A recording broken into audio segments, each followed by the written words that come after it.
Thank you. Colleague heads, SJ, officials of the CARICOM Secretariat, members of the media, a special good afternoon to you. And let me thank you very much for coming, the members of the media, to carry our closing remarks for this press conference. We have come to the end of a most successful meeting of the heads of government, and I'm sure you can judge by yourself, as I'm certain, that it is a long time since our closing press conference has been held this early. Without doubt, our centerpiece was the approval of the community's first ever strategic plan. The plan is for a 5-year period, 2014 to 2019, and seeks to reposition the community by identifying priorities and activities to implement them to deliver benefits to the people of the community and to meet the challenges of the international environment. This is a landmark document, as it is the crucial element in the community's reform process, which includes reform of the community's institutions and a restructuring of the Secretariat. The plan identifies 8 integrated strategic priorities for the community over the 5-year period and key areas of interventions for each. The integrated strategic priorities are building economic resilience, social resilience, environmental resilience, technological resilience, strengthening the CARICOM identity and spirit of community, and strengthening community governance along with coordinated foreign policy and research and development and innovation. Top priority areas of focus identified by the Secretary General were endorsed by the heads of government, and the Secretary General will elaborate on those priorities. We're all aware of the economic difficulties being experienced across the community, and the Commission on the Economy came forward with some concrete suggestions to alleviate the situation. We look forward to the formulation of a regional fiscal sustainability framework within 6 months and the design of a regional management mechanism. They also agreed to appoint a CARICOM debt advocacy team to advocate on behalf of member states with development partners on appropriate debt relief and/or debt amelioration arrangements for the highly indebted CARICOM states. This initiative recognizes that growing out of the current burdensome debt is not realistic for certain member states, given their structural and other economic vulnerabilities. We have agreed to pursue a resource mobilization strategy based on approaches to non-traditional sources of financing and to promote public-private sector partnerships for the development of economic infrastructure with technical advice from the IDB, the CDB, and World Bank. The economy was also the focus of the interaction between the heads of government and some of the leading figures of the regional private sector. The engagement was a tangible demonstration of the region's commitment to engaging critical stakeholders in the context of the strategic priorities to the community as set out in the strategic plan. In a frank exchange, there was agreement that these discussions were a good start to a new relationship between heads of government and the business community. Ease of doing business in the region was a major talking point, and suggestions were offered in respect of improving that area. Montserrat announced its intention to accede to the revised Treaty of Chaguaramas by the next meeting of the conference, paving the way for its full participation in the community, and particularly the CARICOM single market and economy. We approved the terms of reference of a CARICOM Commission on Human Resource Development, whose main objective is to develop a regional education and human resource development, HRD 2030 strategy, and an implementation action plan and roadmap that would form the basis for action by member states. This work would start in November. We agreed to establish a regional commission on marijuana to conduct a rigorous inquiry into the social, economic, health, and legal issues surrounding marijuana and its use in the region, and to advise whether there should be a change in the current drug classification of marijuana, thereby making the drug more accessible for a range of users. We recommitted to building a disability-inclusive society following last December's successful high-level conference on the issue, and were encouraged by President Mattelli's continuing advocacy on the issue. We adopted a regional strategic and operational plan for a Caribbean Reparatory Justice Program, CRJP, which was presented by the Regional Reparations Commission as a basis for further action on this matter. This commission, incidentally, is chaired by the distinguished Prime Minister of Barbados. So these are my initial comments, and I turn it back over to you, Mr. Master of Ceremony. Thank you very much, Prime Minister. I now invite the immediate past Chair, Prime Minister of St. Vincent and the Grenadines, Dr. Ralph Gonsalves. Colleagues, ladies and gentlemen of the media, I don't really have anything to say. I'm sure that you all would have a lot of questions to ask. And most of us would like to leave here before 4 o'clock to be able to see the Brazil-Colombia game, which is an important item on the agenda. So I just want to make that point. Thank you, Prime Minister. And I invite Prime Minister Douglas. Would you want to make a remark? Well, I think we can go straight To to the question. just point Okay. out that the Yes, two areas of my portfolio, health and human resource development. Of course, you've heard something about human resource development in terms of the Commission on Education, Tertiary-led education, but also on the matter of health, just to report that we did as a group look at some of the outcomes from the Justice for All program we had been pursuing with regard to HIV/AIDS, and I'm sure that you would read about that in the communique as it comes later. Thank you. And just before we invite questions, just 2 points. One, we have a roving microphone, so please ask your questions into the mic. And we'd also ask the favor of you identifying yourself and your media house while you ask the question. The floor is now open.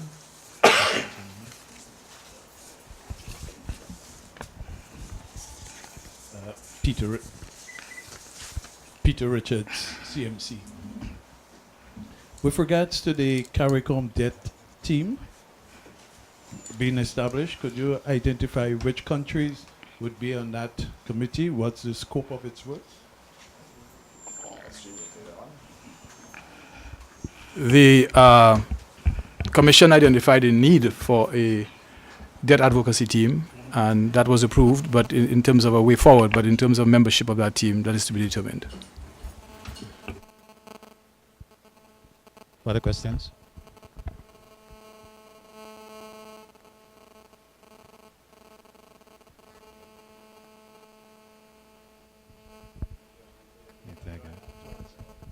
Look, I have to ask it again. Yeah. Sir, in your statement, you said that you had frank exchange with the business community.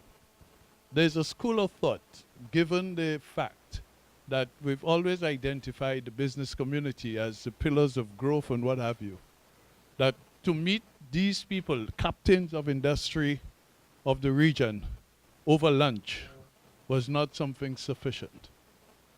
And that if CARICOM was really serious about meeting with the private sector, that they would have identified either a special day or a special time, but over lunch, interrupted by lunch, did not really bring across that form of urgency and importance to that gathering? Thank you. As I indicated in my comments, this is a first start, and we do accept that more time would have been required, but you would appreciate too that we had a very packed agenda. I believe we had almost 30 items on the agenda. In fact, the agenda lasted approximately 2.5 to 3 days. And we wanted to make sure at the same time, notwithstanding the other issues that we had to discuss, that we made some time to speak with the private sector, to develop a relationship with the private sector. We recognize that most of our countries do not have the type of fiscal space to invest in any serious capital project, and that we will have to place increased reliance on the private sector. And it is our intention to engage them on an ongoing basis, not only at the regional level, but certainly at the national level. So again, the engagement is not limited to what took place 2 days ago.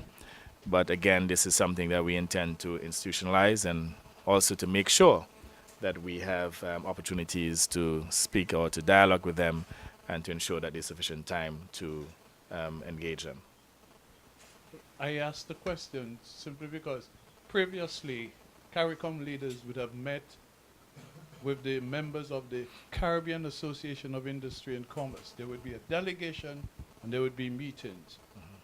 Did the meeting with the captains of industry look at the idea of reintroducing that form of meeting? The idea that every interest group has to meet with the heads is one which we ought reasonably to disabuse ourselves of. It's just not possible. The structure, the architecture of CARICOM includes a number of councils of ministers, including the Council of Ministers for Trade and Economic Development. And I know the ministers in that body met with representatives from the Chamber of Industry, the Association of Industry and Commerce in the Caribbean. You know, we have to make sure that when engagements take place, of a formal nature with heads, that the engagements are properly prepared. For instance, if you're going to have somebody, they have a paper circulated in advance, which heads can seek advice from the technical people, read and study, and react to it in a serious manner. I mean, you can't just do these things by VAPs, as you say in Trinidad. So that there are lots of opportunities, as my brother Gaston has said, that you have to interface with the captains of industry. And I think, in fact, we have to interface also, and as we have done from time to time, with people in the labor movement. No, but without monopolizing the interview, the press conference. But my specific question was, would that first meeting be seen as a forerunner to reintroducing meetings between the leaders of government and the leaders of industry through the CIC? No, that is a matter which has to be determined. You see, we used to have this every July. And it, frankly speaking, from my standpoint, I can't speak for the heads on this, it did not yield the kinds of benefits that it ought reasonably to have yielded. And the governments have a position to interface, to dialogue with interest groups, private sector, labor, for example. But we all have a responsibility to prepare these engagements well. And I repeat, you don't have to come to the heads on a number of the issues. Look, what happens in several countries in the Caribbean? We have to be careful it doesn't happen at CARICOM. the formal officers within an association of industry and commerce will come and see the Prime Minister or the Minister of Finance. But you don't necessarily see the hefes, the movers and shakers who are in the business community. You see some persons who work for those who are in the business community. But you need to talk to the big operators who produce goods and services in the business community. We don't have a quarrel on this, it's just a question that, my brother, we just can't prepare it so. It has to be well done. But there's a policy that, yes, we engage. That's the fundamental question. Good afternoon, gentlemen. Elisa Graham from ABS Television. This question goes to Prime Minister Brown and also Chairman of CARICOM. In your speech on during the opening ceremony, you mentioned about a referendum for the CCJ where Antigua and Barbuda is concerned. I'm just wondering whether or not the issue with the CCJ being the final appellate court for the region was discussed during your meetings, and exactly how far are we with that decision? Thank you very much. As you're aware, we will have to go to referendum. But what I did was to signal on behalf of the Antigua and Barbuda Labour Party government our intention to make sure that we do whatever is necessary to have that referendum. I feel confident that the people of Antigua and Barbuda will support the position of having the CCJ as our final appellate court. We've taken a position that we cannot be a truly independent people when we have as our final court the Privy Council, which is controlled by our former slave masters. And we believe that we ought to show confidence in our own. We believe that the quality of the jurisprudence of the CCJ is such that we could all feel very proud and very confident that they will definitely deliver justice to the Caribbean people. And again, I just want to take this opportunity to urge all Caribbean people to support the work of the CCJ and to give full support to the respective countries, especially within the OECS, who will have to go to referendum in order to make the CCJ their final and appellate court. Thank you.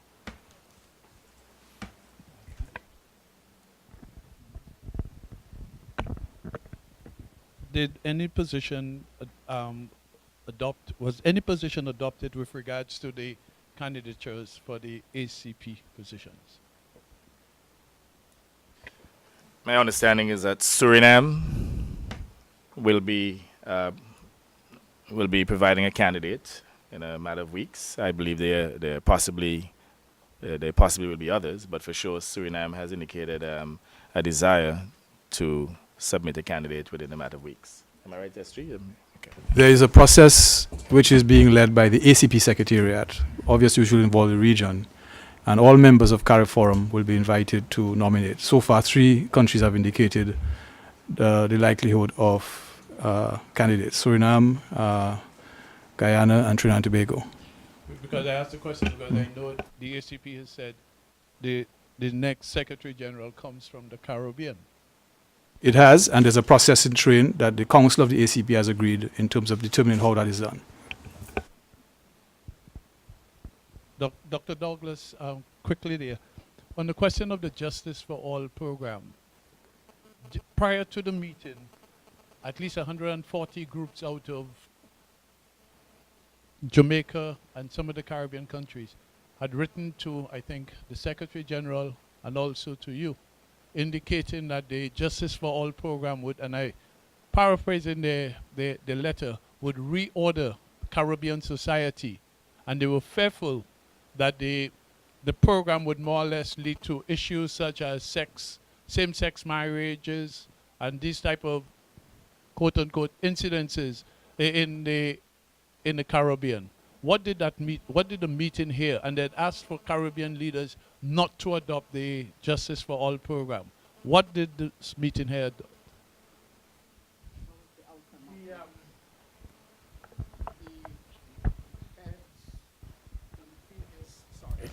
The heads in previous meeting had endorsed a program going forward to tackle the high incidence of stigma and discrimination practices that we are seeing associated with HIV/AIDS. And there's a well-established opinion that if we are not able to tackle these two challenges, then we would be thwarted in our continued successful fight against the HIV/AIDS pandemic in the Caribbean region. And so the Justice for All program was the PANCAP's, the CARICOM's PANCAP initiative to tackle stigma and discrimination under the umbrella of human rights issue. And so we had consultations in 5, 6 different countries. Eventually, there was a bringing together of the minds from the outcome of those consultations.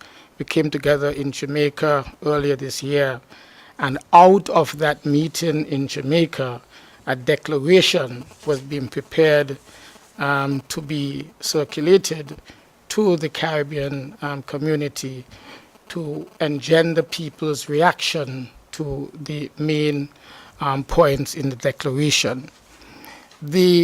One of the bodies and entities naturally that this declaration would have been brought to would be the heads of government. And in our deliberation on the declaration, it was clearly stated that we were not yet in a position to support the going forward of the declaration in the form that it was presented. And so this continues to be work in progress, and at some later stage, the heads of government would definitely have a second look at this. But just to emphasize, I think what came through from the discussions was that this definitely was not to be interpreted as a support for gay rights and same-sex marriage going into the future. That's not what it was at all. And I think that was made very, very clear in our discussions. So you would not interpret it as being that you would not interpret it as being that Caribbean leaders succumb to pressure from the outside, from the 140 groups? No, what I'm saying, you would not interpret the position adopted by CARICOM in terms of, I would say, reject, not accepting the report of the by PANCAP. As I said before, the heads of government felt that the documentation as presented was not yet ready for consideration, and therefore it was deferred for later. Nicole Best, just But let me just ask this. Why is it that every time we have a discussion and differences in the society, that if the governments adopt one position or another, it is caving into pressure or something like that? I mean, I thought that Prime Minister Douglas made the point explicitly clear that the issue of justice for all in relation to the PANCAP program is not a matter of, quote unquote, providing a basis for gay rights agenda. It is a fight against, to strengthen the fight against HIV and AIDS.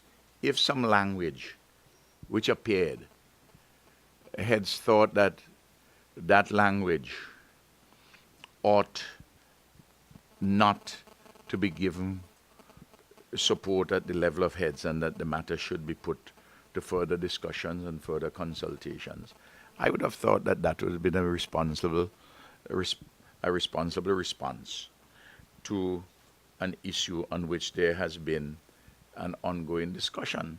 Now, I'm a Roman Catholic. I have values too, you know. You think it's not one set of persons that have values? So I just don't understand this thing about somehow we are some kind of people above the society, hovering over there, and that we we are there either to succumb to pressure or not succumb to pressure. Well, certainly I could tell you in my own individual case, I have a brain in my head and I can think. And I come from a community and I've been around longer, for instance, that you have been around. And there are things which we believe in and things which we want to see done. So I don't think we should, I know you do it provocatively, but I just want to meet the provocation head on. Nicole Best, Caribbean Media Corporation, just to follow up on Peter's question, is it that, and Dr. Douglas, just help me to understand this here. You said that the document was not yet, it was not yet in a way that, a position that it can be accepted, the declaration. And I also heard Dr. Gonsalves talk about the language of the document. Could you just tell us clearly what was the reason for rejecting the document? The document was brought to the heads of government as the normal reporting mechanism to the heads of a program that we believed had reached a significant stage in its development and thus needed to be reported to the heads. In that reporting, which I did, I went through the different areas that were being mentioned in the declaration. And after discussing with heads, we came to the conclusion that the document was not yet ready to be adopted by the heads of government, and we needed to have further deliberation, especially hearing from the people of the community on these issues. And so it will come back at some later stage. Hello. Changing the tone, Elena Marin from Veramosti. This is the first time that you ever sign a 5-year plan to achieve things, and it's interesting that you mentioned the resource mobilization you're looking to do with non-traditional sources. Can you please explain a little further how much money does the Caribbean community need to be out of poverty, and where are you going to take that money from?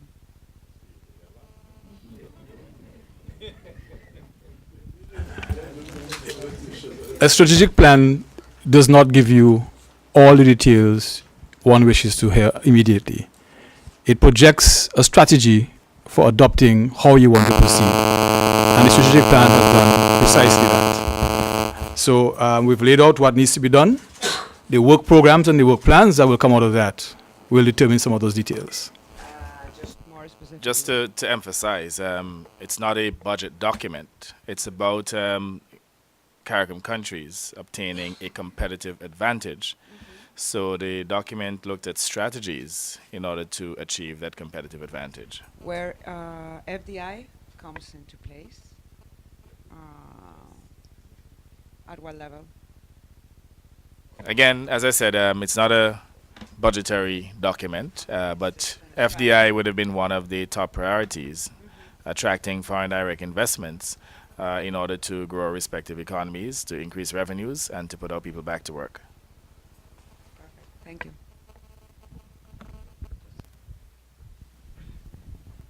Just picking up from where Nicole Best left and where Dr. Douglas attempted to answer the question. You said the document was not, well, I still haven't heard the answer. You said the document is not yet ready.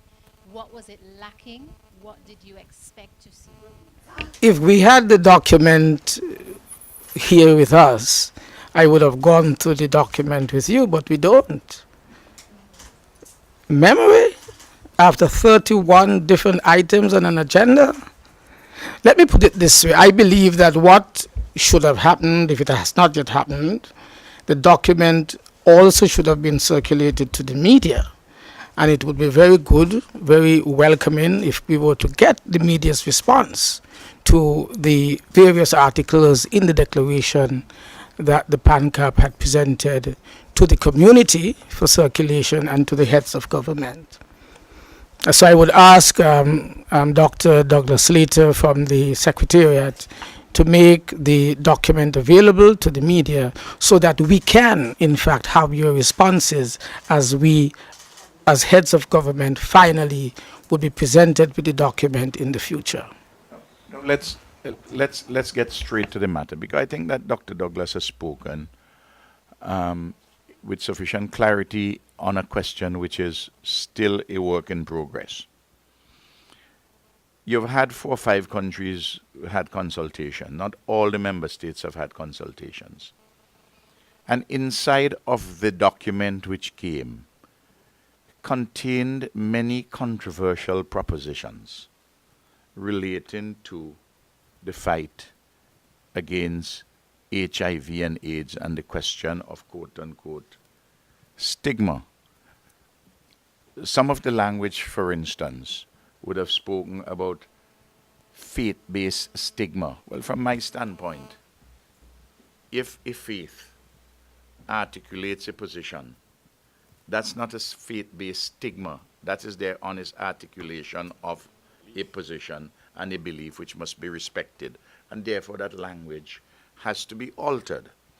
Then there are some statements which went beyond the constitutional provisions in relation to discrimination, where discrimination is outlawed, like for instance race, sex, political beliefs and the like. And there's some language which went beyond that. And the question is this, that has to be addressed. Look, we all know what this debate is about. There are some people who are working in the field of HIV and AIDS as professionals. They feel that if you keep the existing laws, for instance, against buggery, homosexuality, or lesbianism, that it makes life more difficult to fight HIV and AIDS. And there are other people who feel very strongly and who use a scientific analysis to say, no, that is not so at all. Look, there's a big discussion like that going on in the Caribbean.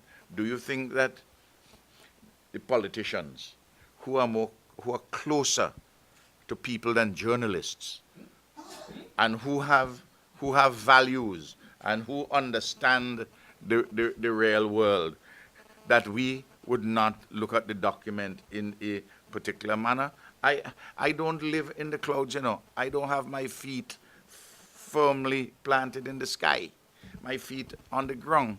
So that what you want is some definitive answers to some questions where this is a work in progress, and you have a number of persons in leadership positions throughout the region who do not consider that changing the laws in relation to homosexuality would facilitate necessarily the fight against HIV and AIDS. I think what we should be talking about is this: the tremendous progress that we have made with HIV and AIDS in this region. Of all the developing countries, all the UN reports will show that in relation to HIV and AIDS, we have done the best in terms of reducing the rate of infection. We have done the best in relation to making accessible antiretroviral drugs and to have cheaper antiretroviral drugs. The mother-to-child transmission rates have gone down considerably. The extent of the educational program is phenomenal. All these are great advances. But typical of many of us in the Caribbean, there's an argument about one particular area, and then we begin to have all our energies on this sort of a thing. Now, they're intelligent people on all sides of the issue, and you want the governments at one sitting in Antigua to resolve a whole range of questions which are mired in controversy. Are you surprised that there is no agreement in this going forward? Yes. and no acceptance of it, you're surprised. So if you were in fact a prime minister, you will support the decriminalization of homosexuality. You will permit same-sex marriages. No, and it is perfectly legitimate for you to do that. Because, wait, I just want to say this further. This is a discussion of HIV and AIDS and strengthening the fight against it. It is not a discussion about gay rights. There is a place for that discussion, and there is a place where you as a journalist can legitimately raise that. A journalist who, as you put it just a while ago, Mr. Prime Minister, how do you put it, head in the sky? Know that my feet are not firmly planted in the sky. But let me ask you a quick question, sir. On the question of the decriminalization of marijuana, yes, was it necessary for us to continue with another commission, given the fact that this is an issue? For example, Jamaica seems to be ahead of the rest of the Caribbean. But that's fine. Jamaica had a commission, a national commission on marijuana for a very long time. And the discussion has been in a gestation period for over 10 years. And even where we are in Jamaica is a series of proposals to Parliament, recommendations. For instance, the recommendation is that you permit the decriminalization in private places, the use, that is, in respect of 2 ounces. When it goes to Parliament, Parliament may say 2 ounces just too much. It should be an ounce. Or it may be 15 grams, which is roughly half an ounce. 28 grams make an ounce. And so on and so forth. So that all of those things are still to be decided. We have to discuss this matter in a very intelligent way across the region, taking into account all the trends which have been taking place, and to say, look, we can develop a pharmaceutical industry. What can we do about that? The extent to which we should decriminalize. For instance, there are some people may say, listen, we can decriminalize it for private purposes. But if you want to be in contumacious disregard of the law, and you pass in front of the sentry at the main police barracks with a big spliff in your mouth and tell the policeman Babylon, you're begging to get locked up and so on. So all these are practical questions which people have to determine, and you hear people and you hear the discussion. Then if you have to grow it, where you're going to grow it, under what conditions, and so on and so forth. These are not simple questions. These are questions where you need expert and careful analysis. And don't do it off on the seat of your pants. I, for instance, believe that the way in which we have our marijuana laws in this country, in this region, that they criminalize a lot of young people who should not be criminalized. I'm clear in my mind about that. But to move from that and to put the issue legislatively and all the conditions and constraints, it's an entirely different business. It's easy for me in St. Vincent and the Grenadines, under the Rehabilitation of Criminal Offenders Act, to clean the slate completely of everyone who has been convicted in the past of simple possession below 15 grams. But that's an easy thing to do, but you haven't sorted out the problem as you go forward for the decriminalization, which is a matter requiring careful study. With great respect to an experienced journalist, is not a simple matter.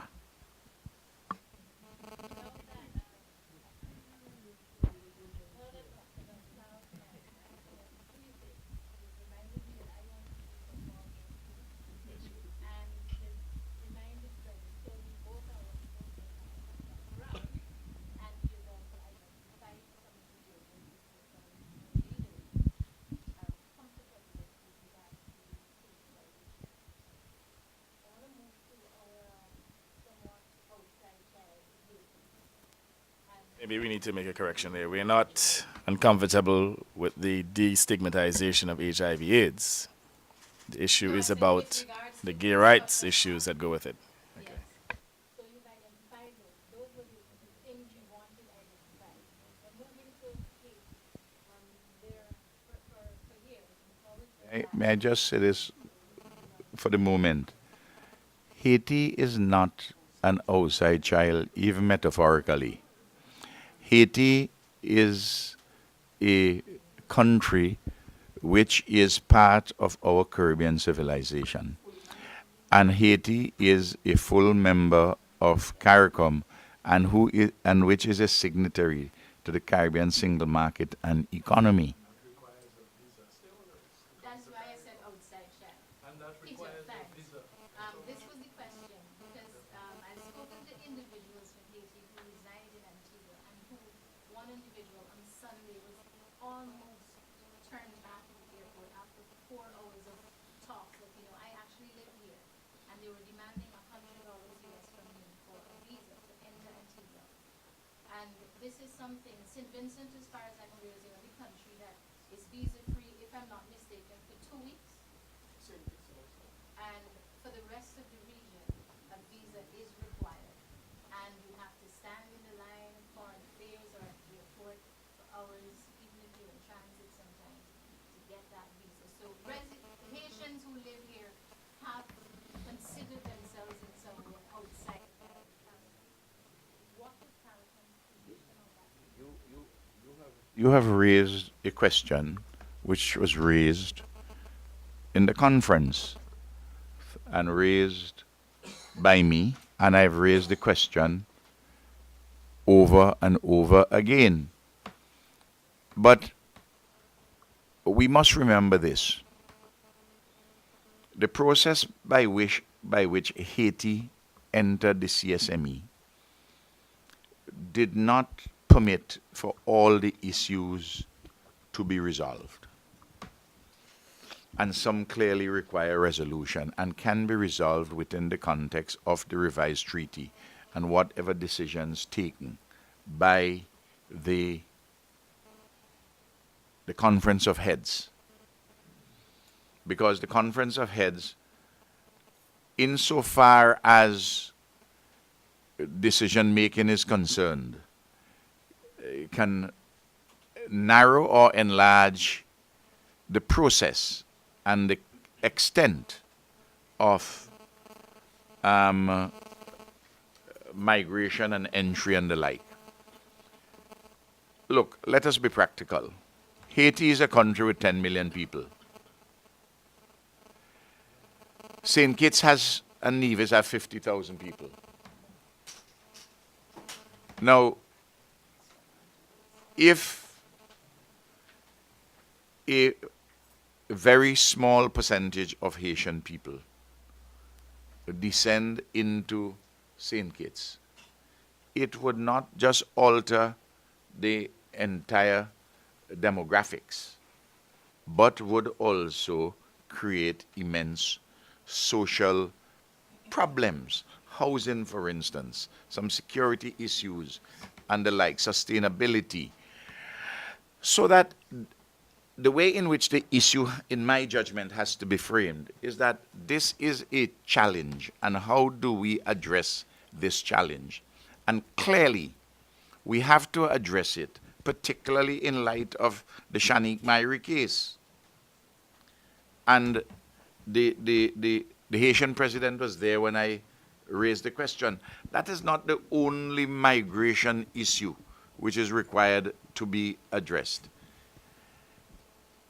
Integration has to be rule-based, but it is also a messy business in which you may have several gaps, several lacunae, which they need to be filled and to be sorted out. I raised the issue of St. Kitts, but the same issue may relate in the Eastern Caribbean to Trinidad and Tobago with 1.3 million people. So, governance is not an abstract issue, my dear sister. Governance is a practical matter. to bring about efficacious results in all the circumstances. And I want to put it further, that leaders make decisions. And great leaders make history only to the extent that the circumstances of history permit them so to make. They don't do it in a vacuum. So I answer you in a very practical way to say, yes, you have identified a challenge, but we have seen that challenge too, and we will sort it out. Because we must have a regime worked out which makes sense for the people of the Caribbean community, including the people of Haiti. Okay, there being no further questions, I want to thank Mr. Chairman, Prime Ministers Gonsalves and Douglas, and Secretary General Ambassador LaRocque for presenting this afternoon at the press conference, and thank you, members of the media, for attending. Thank you, and see you next time around.